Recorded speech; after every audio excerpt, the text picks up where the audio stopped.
I was not capable of reheating bean pouches of diarrhea.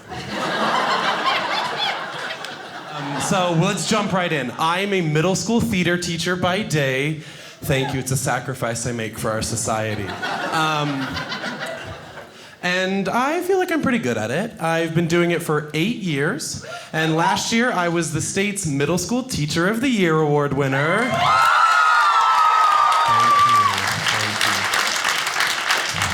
you. I don't know how I won.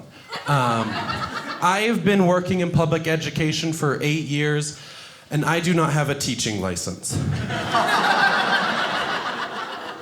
I'm not qualified for my job, but I'm the best one at it. You can see the confusion. Imagine, as an adult, I applied for a Taco Bell. I did not get hired at the Taco Bell. Which meant that I was not capable of reheating bean pouches of diarrhea. But somehow, I'm capable of teaching. Walking bean pouches of diarrhea. It's crazy. Yeah. I love the kids, but they're dumb, okay? Put that out there. Yes, there are parents in the room yes, okay. You can love dumb things. People like Twilight, okay? Okay. See? Right? It's terrible, but it's okay. But if I did have to be Team Edward or Team Jacob, 100%, no questions. Now, if it was Team Jacob or Team Cedric Diggory, there is a healthy and lively debate I will have. Okay? But they're dumb, and they've provided me with so much material, okay? One day, I asked them to name a Caribbean island, and one girl said Rhode Island. Okay.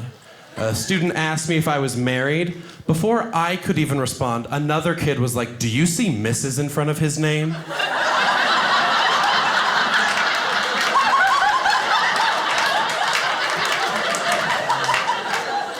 And I couldn't argue with that logic. I was like, oh, you don't? A student stopped me in the hallway and asked me if I had an extra tampon. It's not the fact that she asked me for a tampon that bothered me. It's the fact that she asked for an extra tampon.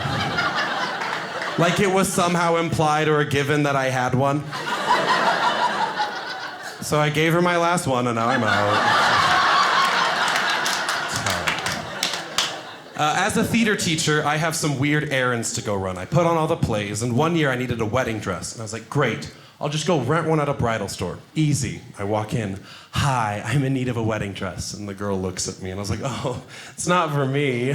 It's for a 14-year-old girl. Which did not make it better. Okay. Yeah. I love a lot of things about teaching, but there's one thing that I do hate, well, besides the children, and that is chaperoning a school dance. Oh. It's the worst.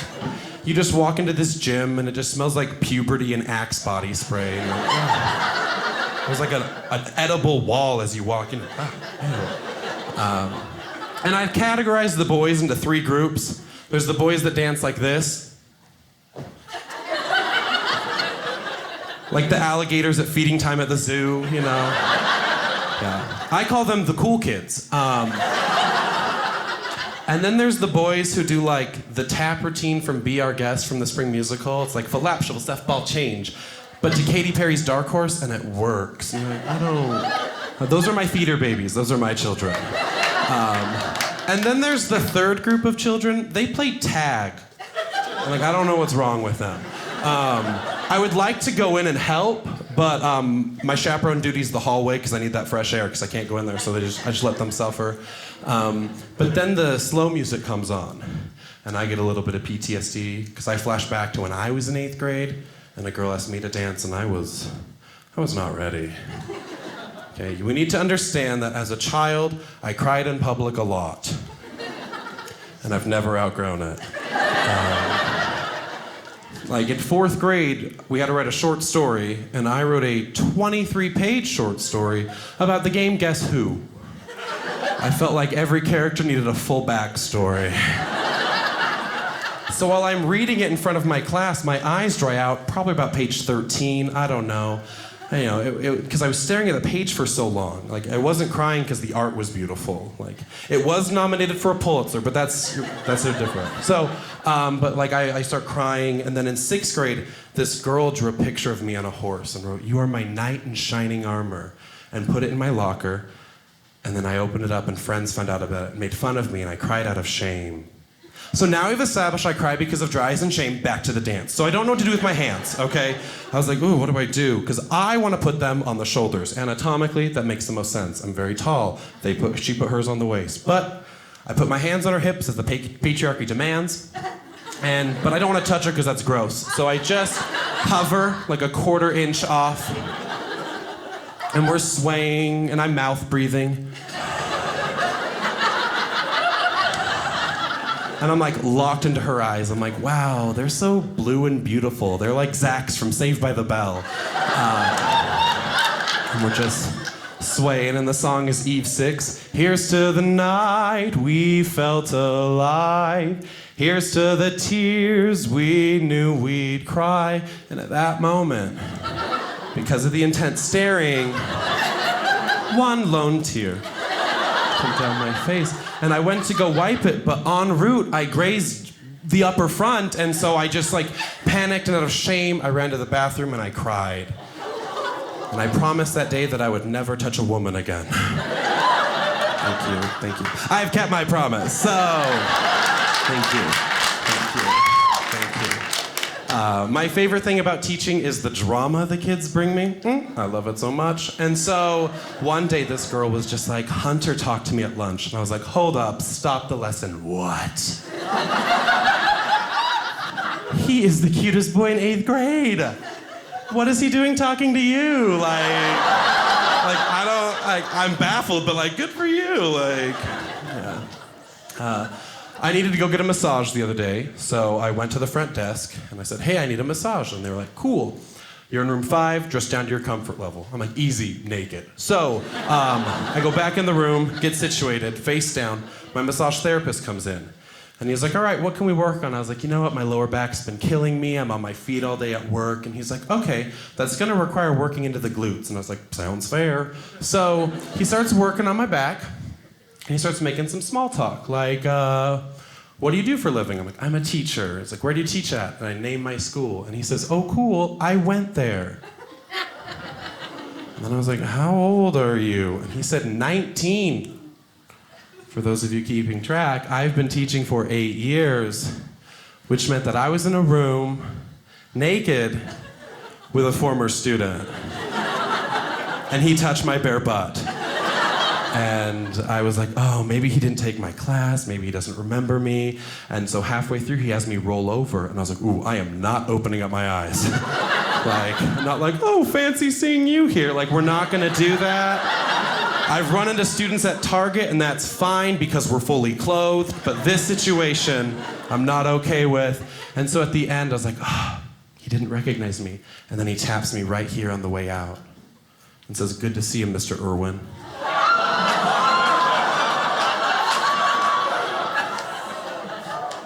So I got up, I got dressed, I walked out of the building, and I lit myself on fire and jumped off a cliff. There is no coming back from that one.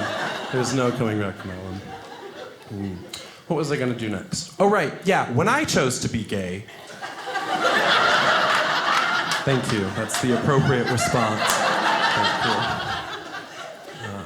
Yeah, there are some of you in the room who are like, I thought he was. I wasn't sure, but I'm pretty sure. I'm cool with it. And then a lot of you were like, how did you not know? He shimmied at the opening of his set. How was that not clear? If I could give any advice to some of you as you start a new job, is when you go in, you find the 2 huskiest ladies and you befriend them immediately, okay? This is a very pro-husky lady set, everybody. I love husky ladies. Would never marry one, but I love them.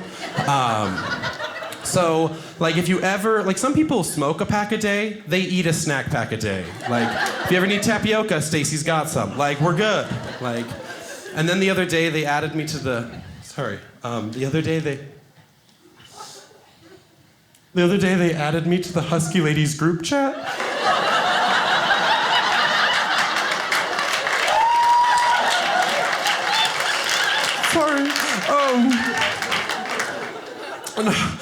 Sorry, like one day at lunch, I knew I belonged when one of my coworkers was like, Ryan, you can't have 2 Twixes for lunch. And then one of these fierce, strong, beautiful, husky ladies was just like, hey, never judge a woman by what she eats. And I knew. Like, all my life, I've wanted a place to belong. And like, when I came out, I didn't find that. But with these women, with the same mustache as me, like...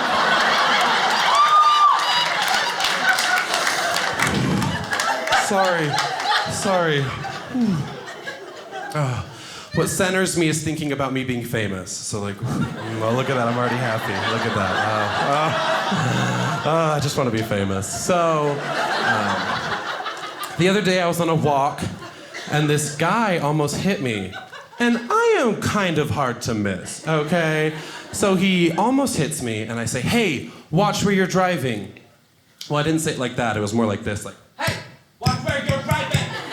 And so like, the vertical claps were necessary. But then, about 2 hours later, I get a message on Instagram being like, hey, I believe we had an incident in the crosswalk today. And I was like, what? He's like, I recognize you from the local comedy club. You're very funny. I was like, thank you. But then he was like, sorry, I almost hit you. I'm sorry. And I was like, wow. I was almost murdered today. But because of my level of fame, I was spared. And I was like, oh my gosh, I think I'm on the right track. Thank goodness I started stand-up, or I would have been dead. Very, very happy about that. My sister had me babysit my nieces and nephews a few weeks ago. Terrible decision on her part. But I was lulled into this false sense of security. From the get-go, I made them lunch, frozen burritos. My nephew's like, wow, did you go to cooking school? This tastes amazing. And I was like, wow, these kids are easy to please.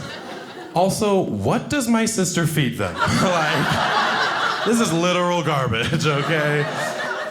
And then I saw the park was playing Lego Batman, and I love Lego Batman. It's a cinematic masterpiece. And so I was like, okay, if we clean the house, we'll go and eat all our dinner. We're gonna go to the park and watch Lego Batman. I was very excited. And then they didn't clean the house and they didn't eat their dinner, which shocked me to my core. And I was very disappointed I couldn't go see Lego Batman. So I told the kids, we can't go see Lego Batman. And they were crying and screaming, and I was like, wow, I did it. I've successfully parented.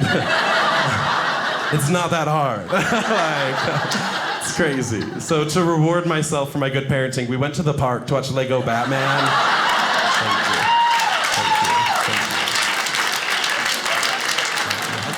It's amazing. I decided to weigh myself the other day. No reason. I was bored. I don't know. It was terrible. It's like, hey, punch me in the larynx. Like, I don't know. It's kind of like the emotional equivalent. But I found out that I weighed over 300 pounds. And at first I was sad. But then I looked in the mirror and I was like, you have to be the thinnest looking 300-pound man ever. How am I winning at everything? Like, it's crazy. So I thought, you know what, maybe I should go on a walk to get more healthy. So I was on a walk one day, and this girl was ahead of me, and we walked past this homeless man, a common sight, and he was screaming. And so we walked by, and she keeps looking back. I'm like, don't make eye contact, that's how they get you. And so 4 times she looks back, and finally I go, well, I gotta see what this is about. And I take out my headphone, just in time to hear the homeless man say, I'm not talking to you, lady, I'm talking to Tubby. I am husky, not Tubby, okay? But then I was like, what did I do to you, sir? And then I was like, oh no, I engaged. And for 3 blocks, he followed me while eating potato salad and yelling at me. And then he left me, and I was left feeling very conflicted. Because on the one hand, he was mean, he called me Tubby. But on the other hand, this is the most attention a man has shown to me in a while, so I was like, I don't know. Like 2 blocks, that's flirting, right? Like, it's clearly flirting. Yeah, we have our second date next week. But, you know, I can't believe he called me Tubby. Do I look Tubby? No! I do think I'm Tubby because the whole time he was yelling at me, I was like, wow. That potato salad looks good. Like, I was like, there's a problem. So now let's talk about my deaf parents. So both my parents are deaf, which means I'm a coda. I'm a child of deaf adults. So I grew up having to sign everything. There were some difficulties having deaf parents. For example, one time in the car, me and my brother liked to play a game where we would roll down the windows, and my mom hated it when the windows were rolled down with the AC on, so she would roll them up from the front seat, and we would play chicken, and whoever flinched first was the loser. Well, one day, neither of us flinched, and so we were stuck. And we were trying to get our mom's attention, so I kicked the seat where she's in front of me, and she's like, hey, don't kick my seat. Because I'm a good son, I stopped. But we needed to get out of this predicament, so my brother fearlessly kicked my mom in the face to get her attention. You know, a valuable lesson was learned that day. My mom never rolled up the windows again. She knows better now. So I'm gonna sign. Let's do this. Okay. So both my parents are deaf, which means growing up I cried a lot.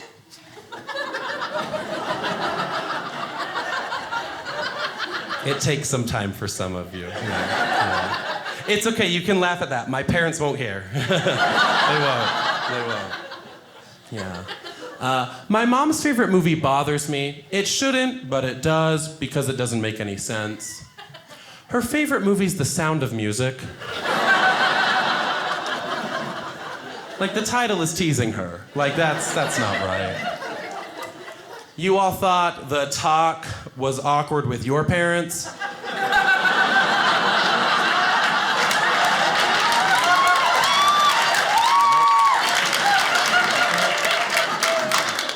You know, a few words made you guys uncomfortable? Yeah. Mine use hand gestures, okay? Yeah. My parents are serious about prayer, so at Thanksgiving we were sitting around the table and my dad volunteers to say the prayer. So we have to close our eyes. And we play telephone Helen Keller style.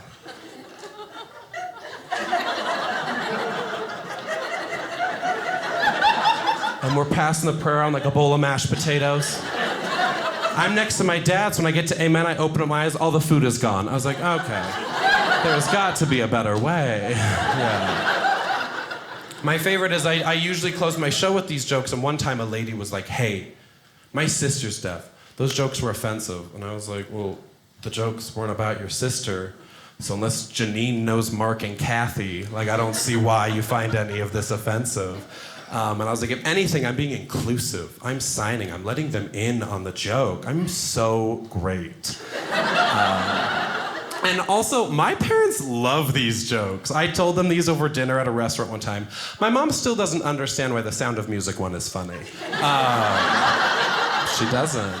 But my dad was laughing so hard. It was like, Dad, you're being too loud. You need to be more quiet.